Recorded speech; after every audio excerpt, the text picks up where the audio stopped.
ನಮಸ್ಕಾರ ವಿದ್ಯಾರ್ಥಿಗಳೇ, ನಮ್ಮ ಚಾನಲ್ಗೆ ಸ್ವಾಗತ. ಕರ್ನಾಟಕ ವಸತಿ ಶಿಕ್ಷಣ ಸಂಘಗಳ ಒಂದು ಸಂಸ್ಥೆಗಳ ಸಂಘದ ಪ್ರವೇಶದ ಸಂಬಂಧಿಸಿದಂತೆ ಕೆಇ ವೆಬ್ಸೈಟಲ್ಲಿ ನಾವು ಪ್ರತಿದಿನ ನೋಡ್ತಾ ಇದ್ದೀವಿ.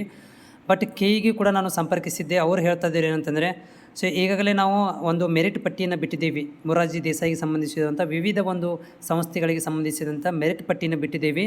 ಆದಷ್ಟು ಬೇಗನೆ ನಾವು ಏನು ಮಾಡ್ತೀವಿ ಅಂತಂದರೆ ಇದನ್ನು ಒಂದು ಪ್ರೋಗ್ರೆಸಿವ್ ಮಾಡ್ತಾ ಇದ್ದೀವಿ. ಆದರೆ ಒಂದಷ್ಟು ಕಾರಣಾಂತರಗಳಿಂದ ಒಂದು ಇಲೆಕ್ಷನ್ಸ್ ನಂತರನೇ ಈ ಒಂದು ಪ್ರಕ್ರಿಯೆಯನ್ನು ಭಾಳ ಬೇಗವಾಗಿ ಮುಗಿಸ್ಬೇಕಂತ ಮಾಡಿದ್ದೀವಿ. ಆಲ್ರೆಡಿ ಎಲ್ಲ ಒಂದು ಪೂರ್ವ ತಯಾರಿ ಮಾಡಲಾಗಿದೆ. ಕೌನ್ಸ್ಲಿಂಗ್ ಒಂದು ಕರೆಯೋದು ಒಂದೇ ಬಾಕಿ ಇದೆ. ಮೊದಲನೇ ಸುತ್ತಿನ ಒಂದು ಕೌನ್ಸ್ಲಿಂಗ್ ಕರೀಬೇಕಾಗಿತ್ತು. ಬಟ್ ಸಮ ಕಾರಣಗಳಿಂದ ಡಿಲೇ ಆಗಿದೆ. ಅದನ್ನು ನಾವು ಬೇಗ ಬಗೆಹರಿಸ್ತೀವಿ ಅಂತ ಈ ಒಂದು ಮಾತನ್ನು ನನಗೆ ಕೆಇಎದಲ್ಲಿರುವಂತಹ ಒಂದು ಹೆಲ್ಪ್ ಡೆಸ್ಕ್ಗೆ ಕಾಲ್ ಮಾಡಿದಾಗ ಹೇಳಿರುವಂಥ ಮಾಹಿತಿ ಇದು.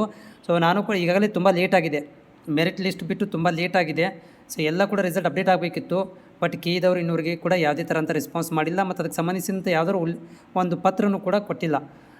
ನೋಡೋಣ ಇವಾಗ ಏನಾಗುತ್ತೆ. ಇಲೆಕ್ಷನ್ 6ನೇ ತಾರೀಕಿಗೆ ಒಂದು ರಿಸಲ್ಟ್ ಅನೌನ್ಸ್ಮೆಂಟ್ ಆಗುತ್ತೆ. ನನಗನ್ನಿಸುತ್ತೆ ಹೋದ ವರ್ಷ ಏನಾಗಿತ್ತು 15/5 ಒಂದು ತಿಂಗಳಲ್ಲಿ, ಅಂದರೆ ಇದೇ ತಿಂಗಳಲ್ಲಿ ಫಸ್ಟ್ ರೌಂಡು ಸೆಕೆಂಡ್ ರೌಂಡ್ ಎಲ್ಲ ಕ್ಲೋಸ್ ಆಗಿಬಿಟ್ಟಿತ್ತು. ಬಟ್ ಇದು ಯಾಕೆ ಇವರು ಲೇಟ್ ಮಾಡ್ತಾ ಇದ್ದಾರೆ ಅನ್ನೋದನ್ನು ಕಾದು ನೋಡಬೇಕು.